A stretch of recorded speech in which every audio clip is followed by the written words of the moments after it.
প্রিয় দর্শক, স্বাগত জানাচ্ছি নিউজ 24 এর নিয়মিত আয়োজন সিএসআরএম জনতন্ত্র গণতন্ত্র দেখার জন্য। আজকের পর্বে আপনাদের সাথে আছি আমি শাহনাজ বিশ্বাসী ইয়াসমিন। দর্শক, আপনারা জানেন প্রতিদিন আমরা এই অনুষ্ঠানে দিনের যেসব নিউজ নিয়ে শিরোনাম হয় সেগুলো নিয়ে কয়েকটা বিষয় নিয়ে আলোচনা করার চেষ্টা করি। আজকে আমাদের আলোচনার বিষয়বস্তু নির্ধারণ করেছি তিনটি। প্রথম পর্বে আমরা আলোচনা করব তীব্র তাপদাহে সারা দেশ যখন পুড়ছে 27 দিন ধরে টানা, সে সময় স্কুল বন্ধে ছিল। রোজার বন্ধের পর আরও এক সপ্তাহ বন্ধের পর আগামীকাল থেকে সব স্কুল খুলছে। এই বিষয়টি নিয়ে আমরা আলোচনা করার চেষ্টা করব, বিশ্লেষণ করার চেষ্টা করব এই অবস্থায় শিক্ষার্থীদের ভিতরে আসলে কোনো ধরনের কী রকম প্রভাব পড়তে পারে, এটা নিয়ে আলোচনা করব। আমাদের দ্বিতীয় আলোচনার বিষয় হচ্ছে ভারতের লোকসভা নির্বাচনের দ্বিতীয় ধাপে ভোটার উপস্থিতি কম এবং এটা নিয়ে শঙ্কা জানাচ্ছে। আসলে ভারতের নির্বাচন মানে আসলে বড় একটা বিষয়, এটা পার্শ্ববর্তী দেশ হিসেবে বাংলাদেশেরও এই নির্বাচন নিয়ে ইন্টারেস্ট আছে, আগ্রহ আছে। এই বিষয়টি নিয়ে আমরা আলোচনা করব এবং তৃতীয় পর্বে আমাদের আলোচনা হবে। আমরা জানি আগামী 8ই মে 150টি উপজেলায় নির্বাচন হচ্ছে। এই নির্বাচনের নিয়ে এখন পর্যন্ত ভোটারদের আগ্রহ কম দেখা যাচ্ছে। এই বিষয় নিয়ে আমাদের আলোচনা হবে, বিশ্লেষণ হবে এবং তিনটি বিষয় নিয়ে আলোচনা করার জন্য তিনজন অতিথি আমাদের সঙ্গে জুমে যুক্ত হবে এবং পুরোটা সময় জুড়ে স্টুডিওতে আমাদের সাথে একজন অতিথি যুক্ত আছেন। পরিচয় করে দিচ্ছি তার সাথে। আব্দুল জলিল ভূঁইয়া, সাবেক মহাসচিব, বাংলাদেশ ফেডারেল সাংবাদিক ইউনিয়ন বিএফইউজে। আপনাকে স্বাগত জানাচ্ছি আমাদের অনুষ্ঠানে। প্রথম পর্বে আমাদের সাথে যুক্ত হবেন অধ্যাপক ডক্টর মোহাম্মদ কায়কোবাদ, শিক্ষাবিদ ও সাবেক শিক্ষক বুয়েট। আমরা আপনারা অধ্যাপক ডক্টর কায়কোবাদের কাছে যাওয়ার আগে আজকে আমাদের এই তাপপ্রবাহ এবং আগামীকাল সব শিক্ষা প্রতিষ্ঠান খুলছে এটি নিয়ে একটি রিপোর্ট হয়েছে। আমরা রিপোর্টটি দেখে তারপর আলোচনা যাচ্ছি। যেন এক পশলা কৃত্রিম বৃষ্টির ছন্দে মেতে উঠেছে শিশুরা। তবে তীব্র তাপ প্রবাহ কমাতে শনিবার দুপুরে আগারগাঁয়ের এই সড়কে স্প্রে ক্যানন দিয়ে পানি ছিটায় ডিএনসিসি। টানা 28 দিন যাবৎ চলমান রয়েছে তাপ প্রবাহ। এই অবস্থায় গেল এক সপ্তাহ বন্ধ ছিল শিক্ষা কার্যক্রম। তবে ভিন্ন সময়সূচিতে রোববার থেকে চালু হচ্ছে শিক্ষা প্রতিষ্ঠান। প্রাথমিক ও গণশিক্ষা মন্ত্রণালয়ের বিজ্ঞপ্তিতে বলা হয়, প্রথম শিফটে সকাল 8টা থেকে সকাল 9:30 এবং দ্বিতীয় শিফটে সকাল 9:45 থেকে 11:30 পর্যন্ত চলবে পাঠদান। তবে অতিরিক্ত তাপ প্রবাহের কারণে বন্ধ থাকবে প্লে গ্রুপ ও নার্সারি শিক্ষা কার্যক্রম। যদিও স্কুল খোলার বিষয়ে ভিন্নমত প্রকাশ করেন অভিভাবকরা। বাচ্চারা কিভাবে গরমের সাথে কোপ আপ করবে, পারবে না। এটা আসলে এটা খুলে দেওয়াটা উচিত হবে না। করোনার ভিতরে যে আমাদের অনেক বন্ধ ছিল সেটাও তো পোষা নিয়ে গেছে, কিন্তু বাচ্চাদের শিক্ষার চেয়ে জানের মূল্য বেশি। এই 3টা দিন অন্তত ছুটি এক্সটেনশন করলে পরে মেতে খুললে ভালো হতো। তাপমাত্রাটা একটু সহনীয় পর্যায়ে আসার পরে স্কুল কলেজ খুলে দেওয়া ভালো হবে। তাপ প্রবাহ নিয়ে কিছুটা স্বস্তির খবর জানিয়েছে আবহাওয়া অফিস। অপেক্ষার বৃষ্টি নামতে পারে মে মাসের 2 তারিখ। 2 তারিখের পর থেকে যখন বৃষ্টি শুরু হবে, এটা 2-3 তারিখেও ঢাকা হওয়ার সম্ভাবনাও রয়েছে এবং তারপর আপনার ধীরে ধীরে আপনার দেশের উত্তর পশ্চিম অঞ্চল, বিশেষ করে রাজশাহী, রংপুর এসব জায়গাতেও আপনার 3-4 তারিখের পরে যে মোটামুটি সারা দেশে বৃষ্টির সম্ভাবনা রয়েছে, সেটা হয়তো আপনার 3-4 দিন কন্টিনিউ করবে। রাজধানীর জলাশয় ও সবুজায়ন দিন দিন কমে যাওয়ায় তাপ প্রবাহের অনুভূতি আরও তীব্র হচ্ছে। ফলে অস্বস্তিকর পরিবেশ বিরাজ করছে বলে জানায় আবহাওয়া অফিস।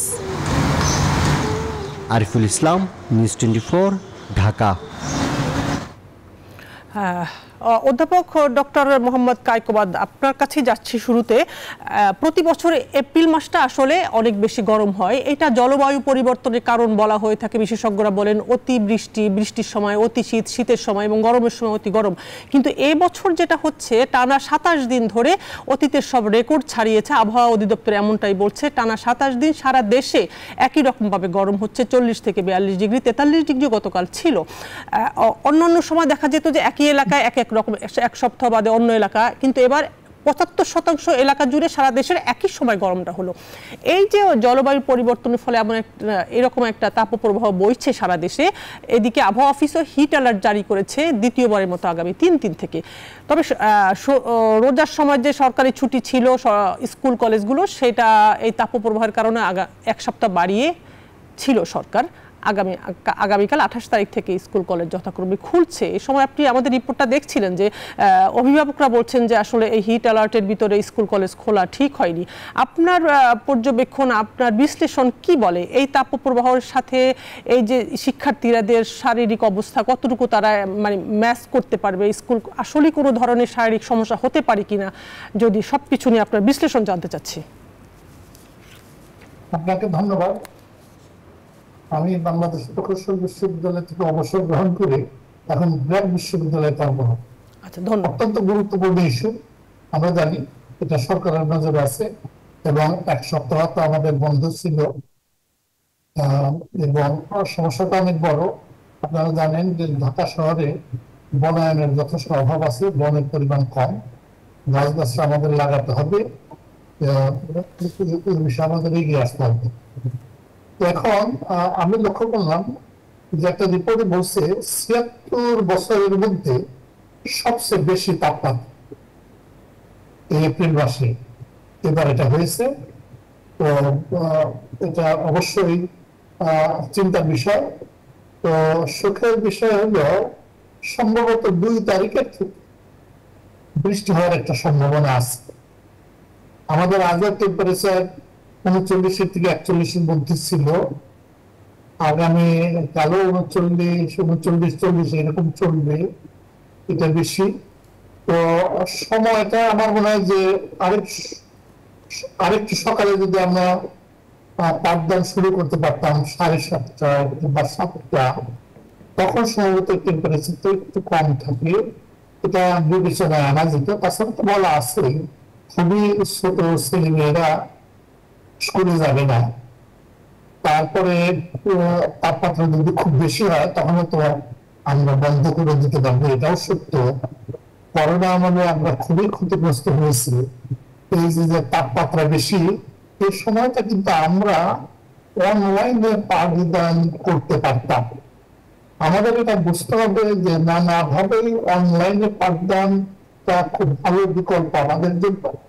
ঢাকা শহরের কথা যদি বলি, যেখানে যানজট অনেক, সেখানে যদি ছাত্ররা 1 দিন 2 দিন যদি অনলাইনে পাঠদানে অংশগ্রহণ করে, সেটা কিন্তু খুব বন্ধ হতো না।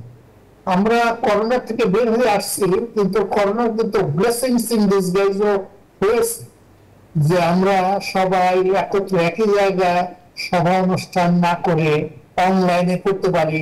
রাস্তায় প্রচুর সময় অপচয় যে হতো সেটা আমরা রোধ করতে পারি। একইভাবে শিক্ষার ব্যাপারে কিন্তু আমাদের ভাবতে হবে যে কিভাবে শিক্ষার কার্যক্রম কিছুটা হলে আমরা অনলাইনে চালাতে হবে। অনলাইনে চালাতে আমরা কিন্তু দক্ষ হয়ে যাব এবং একটা অসুবিধা হবে না। সেটা একটা ভালো বিকল্প ছিল। আমার মনে হয় আগামী দিনগুলোতে আমাদের চিন্তা করতে হবে কিভাবে অনলাইনে শিক্ষার কার্যসূচি আমরা কিছুটা হলেও চালু রাখতে পারি।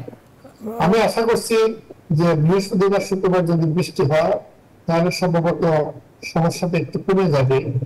এর মধ্যে স্কুলে আমাদের শিক্ষকদের অত্যন্ত যত্নবান থাকতে হবে, সেখানে পানি থাকতে হবে, পানি সরবরাহ থাকতে হবে এবং তাদের খুব খেয়াল রাখতে হবে যে বাচ্চারা যাতে তাপের ফলে অসুস্থ না হয়ে যায়।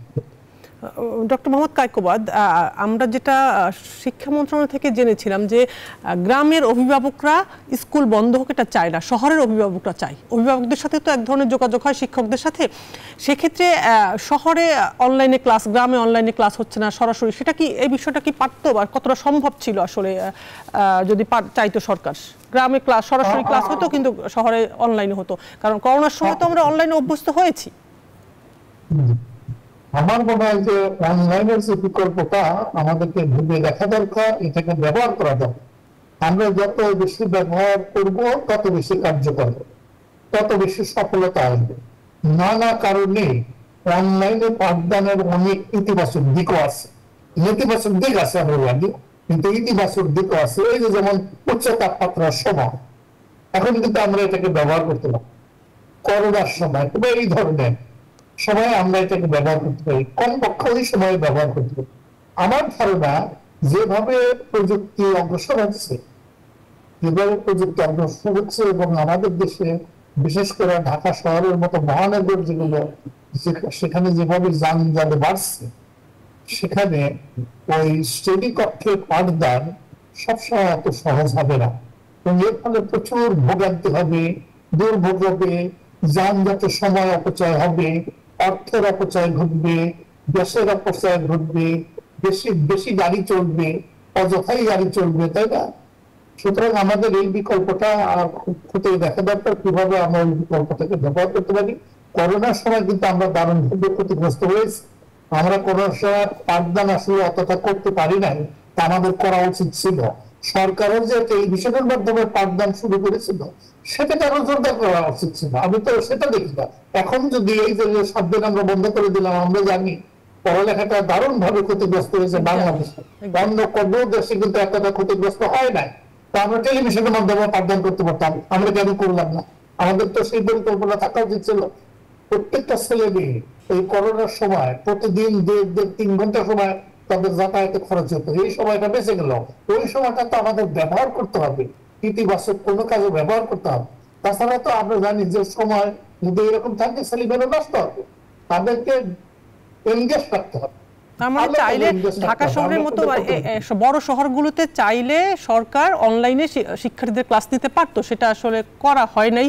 সেটা একটা বিষয় তো আলোচনা হলোই। আমি একটু আপনাকে ছোট করে অন্য বিষয় জানতে চাচ্ছি জনাব ডক্টর মোহাম্মদ কায়কোবাদ। ঢাকা শহরে বেশি তাপ যতটা আছে তার চেয়ে বেশি ফিল হয়, এটা কারণটা হলো কংক্রিটের শহর, গাছপালা নাই। যারা প্রতিদিন রোজগার করে কি তাদের কথা বলা হয় যে যারা রিক্সা চালক, যারা প্রতিদিন নিজেরা দিন মজুর, তাদের জন্য বেশি কষ্ট হয়, তাদেরকে ছায়ায় বসতে বলা হয়। ঢাকা শহরে ছায়া কোথা পাবে মানুষ? যেখানে 15% গাছপালা থাকার কথা, সবুজায়ন থাকার কথা, সেখানে ঢাকা শহরে 2% আছে। এটা নিয়ে একটু ছোট করে আপনার জানতে চাচ্ছি আপনার ব্যাপারে। আপনি খুবই সুন্দর ইস্যু সামনে এনেছেন, এটা অত্যন্ত গুরুত্বপূর্ণ ইস্যু। আমাদের 2% না, আমাদের লাগবে 15%। তার জন্য আমাদের পরিকল্পনা লাগবে এবং তার সঠিক বাস্তবায়ন লাগবে। সেই বাস্তবায়নটা দেখছি না। এই যে আমাদের 300 ফুট রাস্তা হয়েছে, এখানে কিন্তু ভালো বনায়নের সুযোগ আছে, সেই সুযোগটা আমাদের সাথে সাথে কাজে লাগাতে হবে। তাছাড়াও যত আমাদের রাস্তা আছে তার মধ্যে সড়ক দ্বীপ আছে, সেগুলোকে ব্যবহার করতে হবে। অসংখ্য ধন্যবাদ জানাচ্ছি ডক্টর মোহাম্মদ কায়কোবাদ, আপনাকে অসংখ্য ধন্যবাদ। আমরা একটু স্টুডিওতে ফিরতে চাচ্ছি, আপনার চমৎকার বিশ্লেষণ করলেন, এসে আপনার কাছে কৃতজ্ঞতা জানাচ্ছি। জনাব আব্দুল জলিল ভূঁইয়া, শুনছিলেন অধ্যাপক ডক্টর মোহাম্মদ কায়কোবাদ তার কথা যে 33 দিন পরে আগামীকাল স্কুল কলেজ খুলছে, সেক্ষেত্রে উনি অনলাইনে কথা বলতেছিলেন, শহরের কথা, গ্রামে পারতো হয়তো। সব মিলে আপনি কি মনে করছেন, এটা আসলে বাচ্চাদের জন্য আসলে ক্ষতিকর হবে মানে স্বাস্থ্যগত দিকে? না, তিনি যে কথাগুলো বলেছেন, তিনি নিজেও একজন শিক্ষক, তিনি কথাটা বলেছেন এটা যদি আমরা করতে পারতাম তাহলে পরে খুবই ভালো হতো। আমরা বিভিন্ন সময়ে, জাতীয় দুর্যোগের সময় আমরা আমাদের ছেলে মেয়েদের লেখাপড়া অনেক ক্ষতিগ্রস্ত হয়েছে, এটা ঠিক। কিন্তু আপনি যে কথাটা বলেছেন যে অ্যাক্সেস টু অনলাইন, এই অনলাইনে অ্যাক্সেসটা কত % বাচ্চার আছে? আপনি শহরগুলোতে হয়তো পারলেন, গ্রামে তো আপনি পারবেন না। গ্রামে অনেক বাচ্চা আছে, ইভেন শহরেও আছে, যাদের অনলাইনে অ্যাক্সেসই নেই। তখন কি হবে? তিনি একটা কথা বলেছেন যে টেলিভিশনেও আপনার ক্লাসগুলি নয়, টেলিভিশনে অ্যাক্সেস কত বাচ্চার আছে। বিভিন্ন দিকগুলি বিবেচনা করলে আমার মনে হয় যে ফিজিক্যালি ক্লাস করা আর অনলাইনে করার মধ্যে অনেক অনেক পার্থক্য আছে। তবে আমাদের ছেলে মেয়েদের দিকটা বিবেচনা করতে হবে।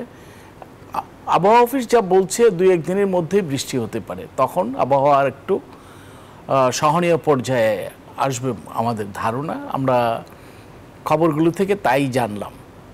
কিন্তু একটা কথা হচ্ছে যে আমাদের ছেলে মেয়েদেরকে ইউজড করতে হবে এই ওয়েদারের সাথে। আমাদের এই ছেলে মেয়েদেরকে যদি আমরা ইউজড করতে না পারি, এই যে একটা খবর যেটা অধ্যাপক কায়কোবাদ যেটা বললেন যে 76 বছরের মধ্যে এটা একটা রেকর্ড, যে টানা আপনি 27 দিন, আগামী 2-3 দিনের মধ্যে 1 মাস, প্রায় 1 মাসে আপনার এই তাপ প্রবাহটা থাকবে। আপনার যে পর্যায়ে আছে সেই পর্যায় থেকে আমরা পরিত্রাণ কিভাবে পেতে পারি? আমরা অনেকগুলো গাছ লাগানো, গাছ তো লাগানো হয়, এই গাছগুলো ঢাকা শহরে লাগানো হয়, বিভিন্ন স্কুলে আপনার দেখা যায় যে বাচ্চারা গাছ লাগাচ্ছে।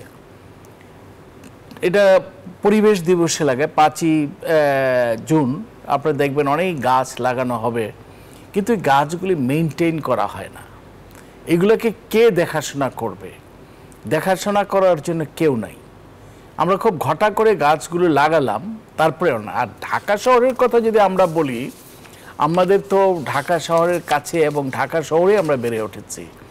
এই যে ধরনের গাছপালা আমাদের ঢাকা শহরে ছিল, আপনি যদি ধানমন্ডির তখনকার সময় ধানমন্ডির কথা যদি চিন্তা করেন, ধানমন্ডিতে যে গাছগুলো ছিল, রাস্তার 7 মসজিদ রোড যেটা আছে, ইভেন মিরপুর রোড, এই সমস্ত জায়গায় কেটে ফেলা হয়েছে, সেখানে কি নতুন গাছ লাগানো হয়েছে? নতুন গাছ লাগানো হয়নি, এই গাছগুলোকে আপনার পরিচর্যাও করা হয়। আমরা এই পর্বটা আবার শেষ করে একটু ছোট বিরতি নিয়ে আসি।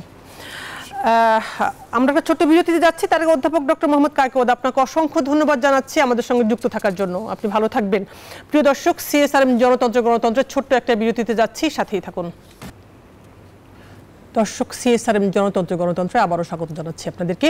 এই পর্বে আমরা আলোচনা করব ভারতের লোকসভা নির্বাচনের দ্বিতীয় ধাপে ভোটার উপস্থিতি নিয়ে, এবং আলোচনা করার জন্য আমাদের সাথে জুমে যুক্ত আছেন গৌতম লাহিড়ী। উনি দিল্লি থেকে যুক্ত হয়েছেন, উনি সভাপতি প্রেস ক্লাব অফ ইন্ডিয়া। আপনাকে স্বাগত জানাচ্ছি জনাব গৌতম লাহিড়ী, আপনার প্রতি কৃতজ্ঞতা, আপনি আমাদের সঙ্গে যুক্ত হয়েছেন।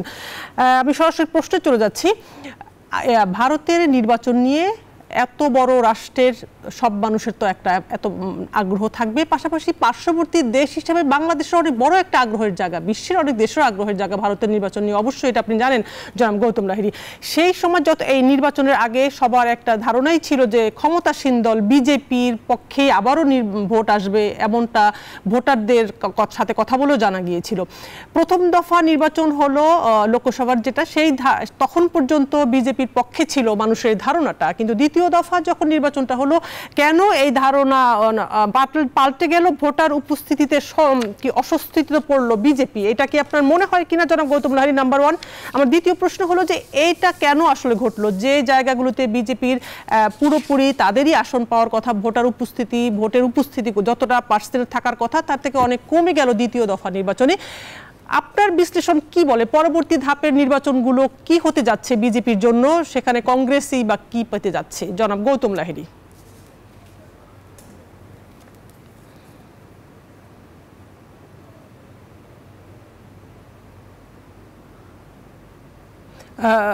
আপনি একটু আনমিউট করবেন দয়া করে, আপনাকে শুনতে পাচ্ছি না। এবার আশা করি শুনতে পাচ্ছেন। ধন্যবাদ। ধন্যবাদ। অনেকেরই ধারণা ছিল যে নরেন্দ্র মোদীর নেতৃত্বে ভারতীয় জনতা পার্টি সরকার নিশ্চিত আবার ক্ষমতায় আসীন হচ্ছেন। মানে আমি এটা নিয়ে কোনো সন্দেহ প্রকাশ করছি না, কিন্তু যে সন্দেহ কোনো কারণে আনমিউট হয়ে গিয়েছে আপনার,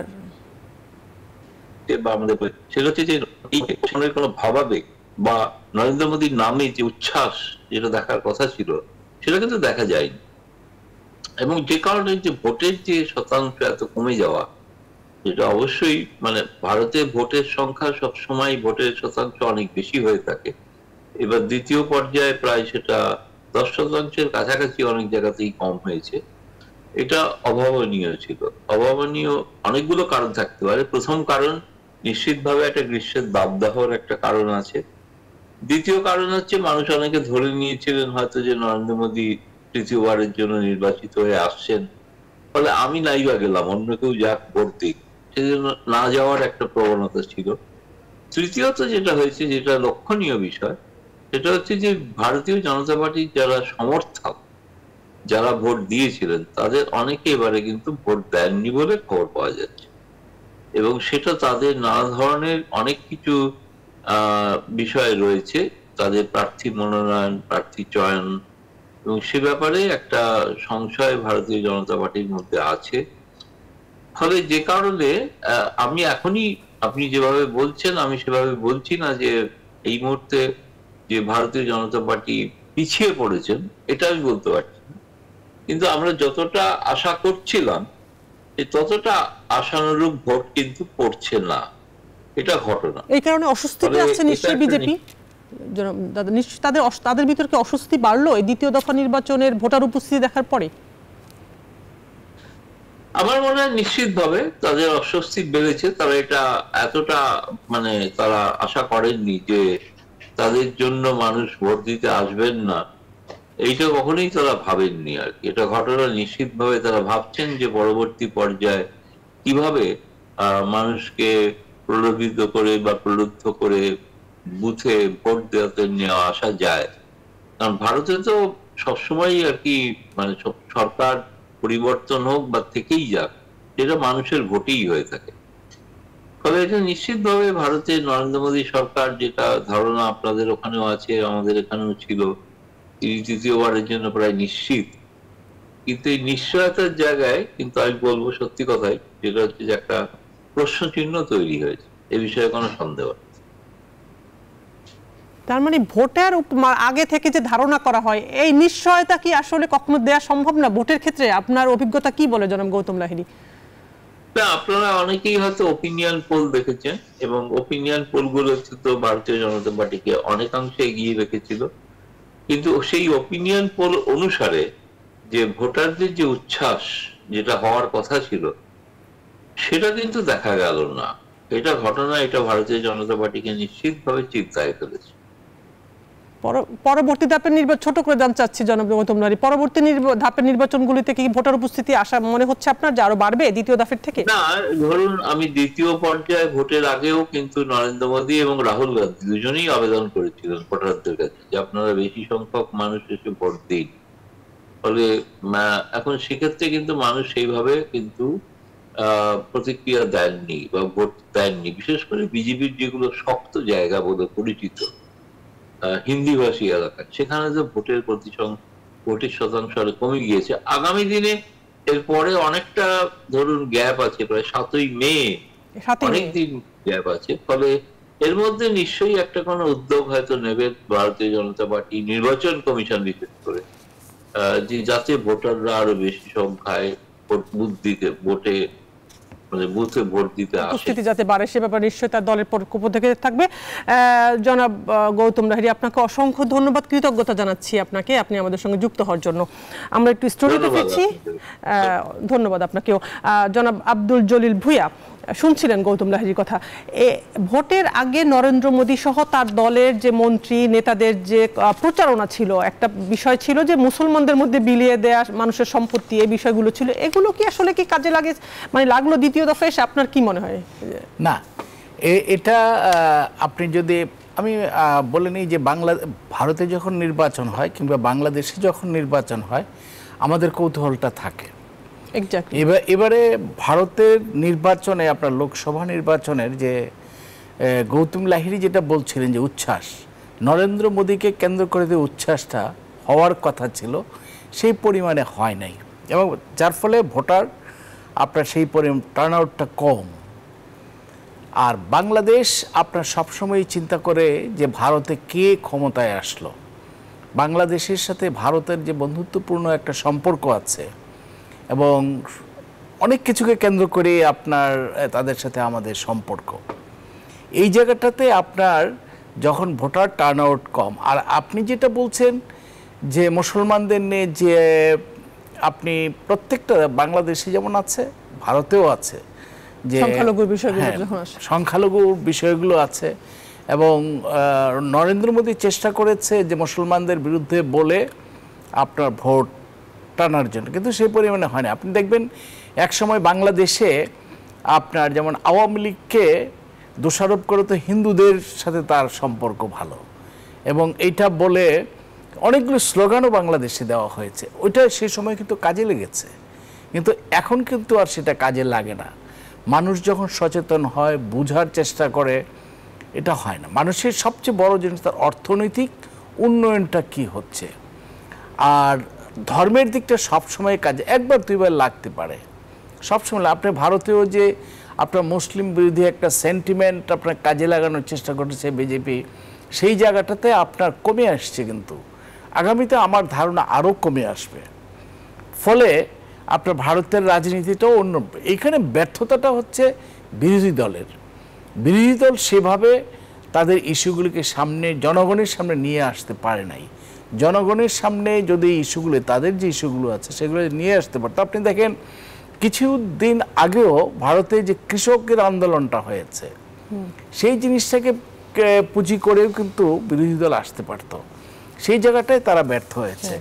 রাহুল গান্ধী, বিশেষ করে কংগ্রেস নেতা রাহুল গান্ধী যেভাবে আসতে পারত, তার ক্যারিসমাটাকে কাজে লাগাতে পারত, কিন্তু কাজে লাগাতে পারেননি। কাজেই ভোটার টার্ন আউটটা কম হলে বিজেপির জন্য তো এটা, তাদের যে একটা স্লোগান ছিল 400, সেই 400 পাবে বলে মনে হয়, যে ভোটার টার্ন আউটের কারণে তারা পাবে বলে মনে হয় না। কিন্তু তারা যেভাবে জনগণের উচ্ছ্বাসটা আশা করেছিল এবং জনগণের সেই উচ্ছ্বাসটাকে আশা করে নিজেরাও যেভাবে উচ্ছ্বসিত হয়েছিল, কিন্তু একটু হলেও ফ্রাস্ট্রেট করেছে বিজেপিকে। অসংখ্য ধন্যবাদ। আমরা একটু ছোট বিরতি নিয়ে পরবর্তী আলোচনায় আসব। প্রিয় দর্শক, সিএসআরএম জনতন্ত্রে গণতন্ত্রে আরেকটি ছোট্ট বিরতিতে যাচ্ছি, সাথেই থাকুন। দর্শক, সিএসআরএম জনতন্ত্রে গণতন্ত্রে আবারও স্বাগত জানাচ্ছি আপনাদেরকে। এই পর্বে আমরা আলোচনা করতে চাচ্ছি উপজেলা নির্বাচন নিয়ে। উপজেলা নির্বাচনের প্রচারণায় নেই উৎসবের আমেজ, আমরা এই সাবজেক্টের উপর এই আলোচনা করছি।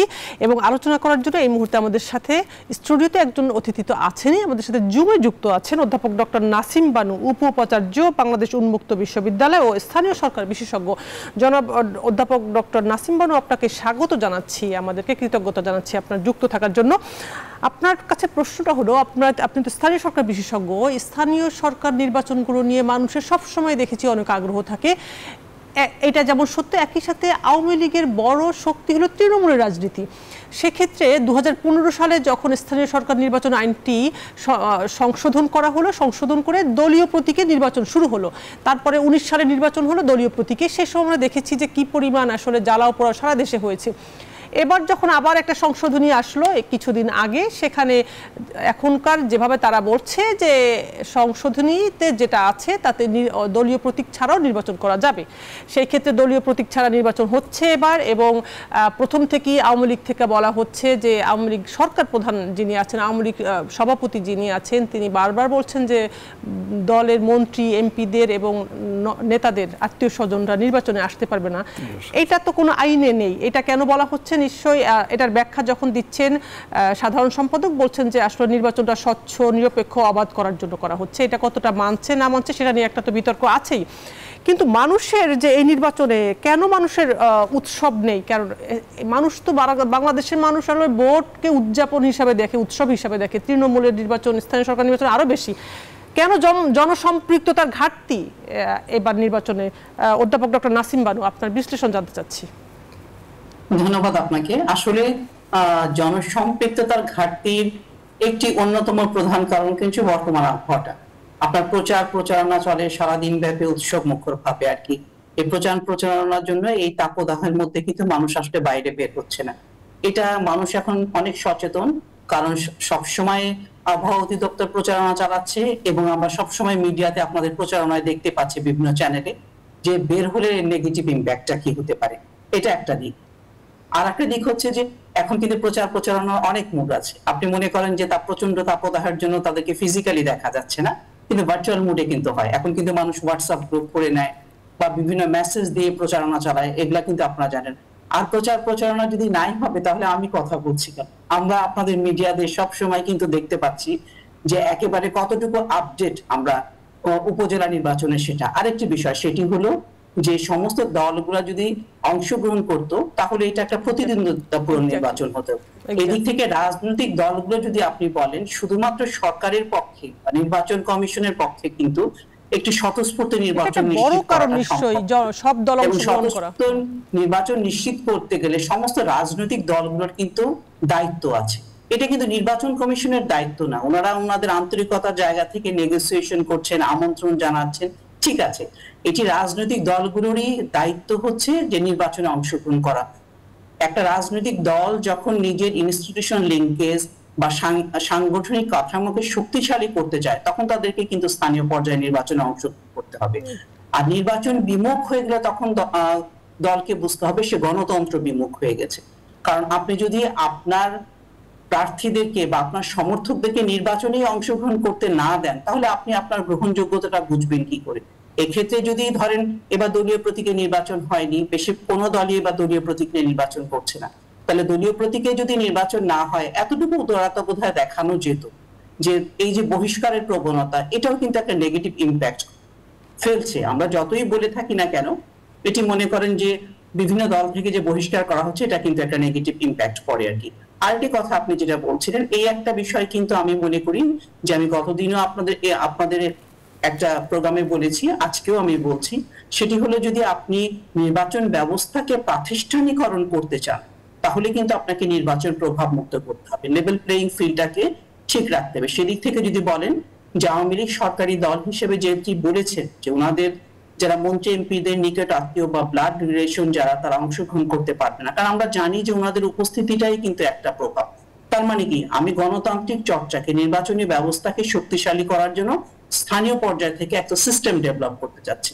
এখন দেখেন, সিস্টেম ডেভেলপ করতে গেলে রাজনীতিতে একটা বিষয় আছে যে কখনো সেটা 100% সফল হয়, কখনো সেটা 80% সফল হয়, কারণ রাজনীতিতে শেষ কথা বলে কোনো জিনিস নেই। কারণ 2015 আগেও যখন নির্বাচন হতো তখন দলীয় প্রতীকে নির্বাচন না হলেও কিন্তু আমরা বলতাম যে আওয়ামী লীগের এতজন, বিএনপির এতজন, XYZ দলের এতজন।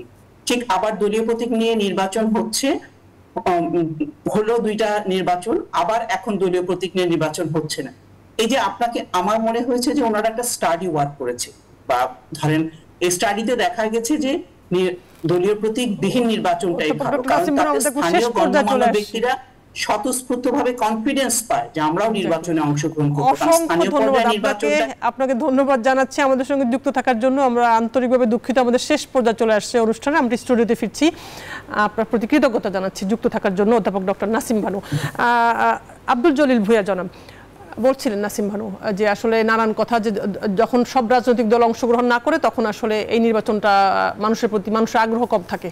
কি বলবেন? আমরা খুবই অল্প করে বলতে হবে না, এটা রাজনৈতিক দল, সকল দল অংশগ্রহণ করলে তো প্রতিযোগিতামূলক যদি হতো তাহলে পরে আগ্রহ মানুষের মধ্যে এমনি হতো। আরেকটা জিনিস হলো যে কোনো প্রার্থী দাঁড়ালে, ওই কিছুক্ষণে আমরা লোকসভা নির্বাচনের কথা আলোচনা করছিলাম, যে গৌতম লাহিড়ী যে কথাটা বলছিল যে বিজেপি জিতবে, এই জন্য তারা ধরে নিয়েছে, এই জন্য ভোটার যায় নাই। এক্ষেত্রেও কিন্তু অনেকগুলো জিনিস আছে যে তারা ধরে নিয়েছে অমুক প্রার্থী জিতবে। আমি যদি কেরানীগঞ্জের কথাই বলি, আমার ধরেন আমার খুব কাছে কেরানীগঞ্জের কথা বলি অ্যাজ ফর এক্সাম্পল, দেখবেন এখানে কিন্তু প্রচারণাটা হচ্ছে, তারপরেও মানুষ সে ভোট দিতে কত শতাংশ আসবে এটা গ্যারান্টি দেওয়া যাচ্ছে না। এটার কারণটা হচ্ছে প্রতিযোগিতা খুব, মানে এই ভোটার 30% ভোট বা 35% ভোটার হয়তো আসতে পারে, আর প্রতিযোগিতা হলে অ্যাবভ 65। তো এই যে প্রতিযোগিতাটা হচ্ছে না, ফলে না হওয়ার কারণে আরেকটা জিনিস হলো যে সুষ্ঠু ইলেকশন করতে হলে আপনার যারা ইউনিয়ন পরিষদ চেয়ারম্যান যারা আছে তারা যেন কোনো প্রার্থীর পক্ষে না যায়। এক্স্যাক্টলি, এটা কথা বারবার বলা হচ্ছে, সব ইউনিয়ন পরিষদের চেয়ারম্যানরা যদি এটার মধ্যে আসে তাহলে এটা হবে না। অসংখ্য ধন্যবাদ জনাব আব্দুল জলিল ভূঁইয়া আপনাকে। অধ্যাপক ডক্টর নাসিম ভানু, আপনার কাছেও কৃতজ্ঞতা জানাচ্ছি, ধন্যবাদ জানাচ্ছি আপনাকে এতক্ষণ সাথে থাকার জন্য। প্রিয় দর্শক, CSRM জনতন্ত্র গণতন্ত্র আজকের মতো শেষ করতে হচ্ছে। সবাই ভীষণ ভালো থাকবেন, দেখা হবে আগামীকাল আবার একই সময়।